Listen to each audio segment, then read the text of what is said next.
کریں. ہم بہت شکر گزار ہیں ان ممالک کو جنہوں نے ابھی تک ہمیں مدد دیا ہے. آئی تھنک حال ہی میں جو یو ایس کا ایمبیسڈر تھا وہ سی ایم صاحب سے مل رہا تھا تو اس نے بھی امداد کا اعلان کیا. امید ہے کہ انٹرنیشنل آرگنائزیشنز بھی ہے وہ بھی مدد کریں گے. ہم خود بھی کوشش کریں گے لیکن اس وقت ہم اپنی کوشش کرنے ہیں, سب اپنے کوشش کرنے. اس لیے صرف ایک علاقہ کو متاثر نہیں کیا ہے, یہ صوبہ پورا صوبہ سندھ کو متاثر کیا گیا ہے. بلوچستان ڈوبا ہوا ہے, وہاں بھی بہت سے سیلاب کا متاثرین ہیں. توسا ہے, ڈی جی خان ہے, جنوبی پنجاب ہے, تباہی وہاں ہو چکا ہے. ڈیا خان کا پختونخوا کے میں دیکھ رہا تھا, وہاں بھی بہت ہی نقصان ہو چکا ہے. اور ہمیں سب مل کے ایک ہو کے اس نیچرل کلیمٹی کا مقابلہ کرنا پڑے گا.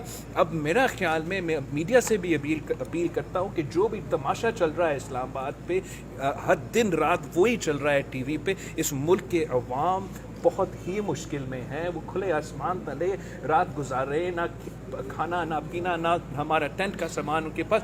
یہ سب سے ون پرائیورٹی ہونا چاہیے, ہمارے سیاستدانوں کا سب سے ون پرائیورٹی ہونا چاہیے, ہمارا حکومتوں کا, صوبائی حکومتوں کا, وفاقی حکومتوں کا سب سے نمبر ون پرائیورٹی ہونا چاہیے. اور میں اپنے میڈیا کے دوستوں سے بھی ریکویسٹ کرتا ہوں کہ ہمارا میڈیا مالکان سے آپ ریکویسٹ کریں کہ نمبر ون پرائیورٹی ہمارے سیلاب کی متاثرین ہونے چاہیے. آپ سب کا بہت بہت